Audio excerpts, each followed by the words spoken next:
Great prominence is given to an account of the Meierstruck, master drink, an event that will follow you around Rothenburg. It came about when the Protestant town was captured by Catholic forces during the victory celebrations. The conquering general was embarrassed to find himself unable to drink a great tankard of wine in one go, as his manhood demanded. He volunteered to spare the town further destruction if any of the city councilors could drain the mighty 6-pint draught. The mayor took up the challenge and succeeded, and Rothenburg was preserved.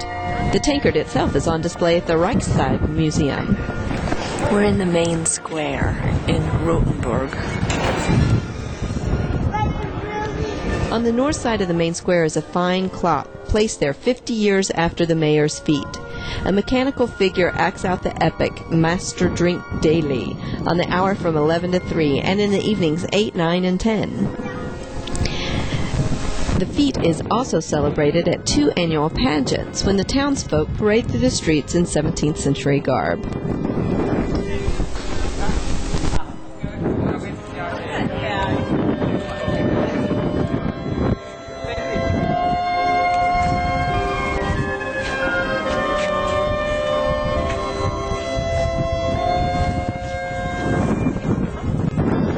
Hello, it's Christmas year-round here.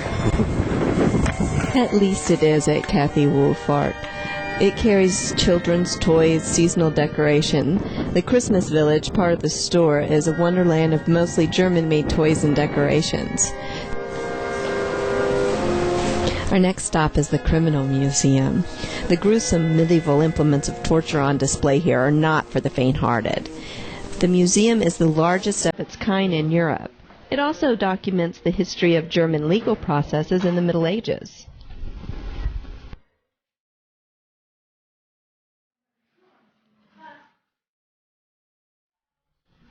I couldn't help but wonder how I would have fared in the Middle Ages. If I had been tortured, I would have admitted anything. Of course, you really didn't have much of a shot. They would torture you until you admitted something that you hadn't done and then kill you for it. So either way you went, you ended up dead. Somehow I think I would have broken down quite easily under the torture of thumb screws.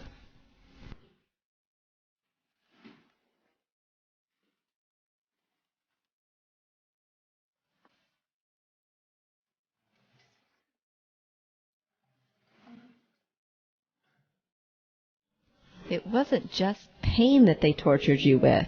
They liked to use shame. For instance, you had to wear this necklace if you had been caught cheating at gambling, or one of these shame masks for different things like gossiping or telling lies.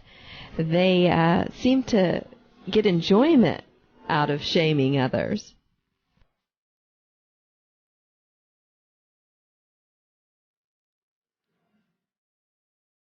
Some of the collars were my favorite items in this historical museum, like the one that was for 2 women who had been fighting, and they would lock them both into a double neck ring, and they would have to spend all day with each other. Or the drunk tank that they would put on someone's shoulders and weight down with weights. It would cause them to stumble a little bit as if they were drunk.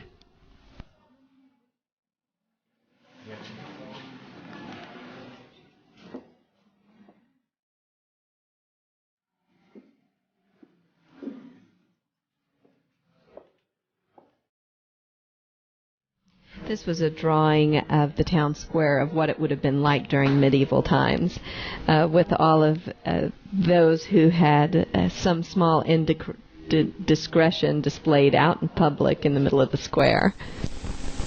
Of course, the Iron Maiden, that's one of the biggies, though they say that it was never really truly filled with spikes. They would put women in here who were being punished for something.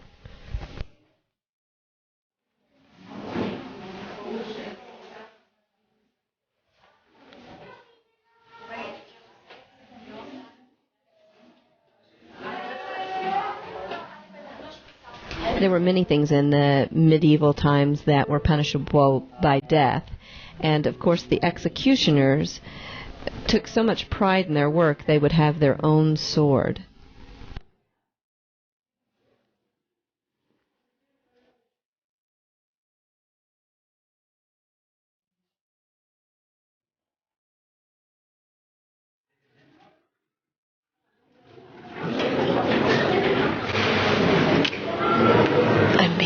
tortured in the criminal museum. I've been walking for hours. Cold medicine, sick. It's torture.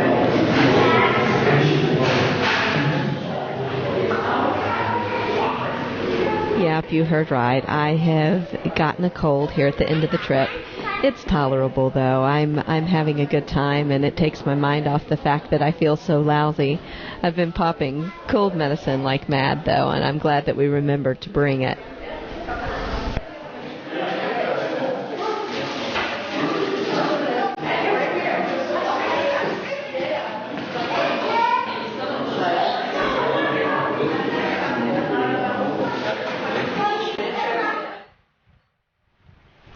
It's rainy again, so we've decided to go back to the medieval wall where we're sheltered from the water. I really hope this isn't all Cory remembers of Rothenburg over Tauber. It is one of my favorite cities. It's cold. It's rainy. It's Rothenburg. Christina, wet feet.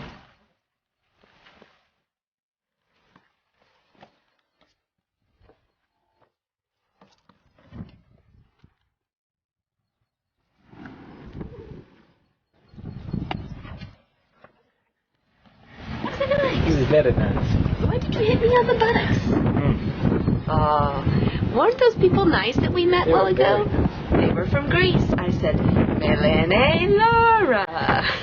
And he laughed. But he understood.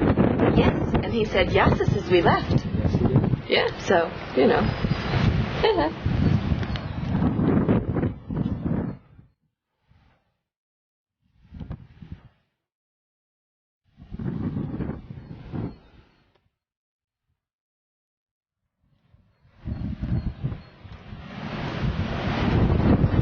Oh, it's cold. Oh.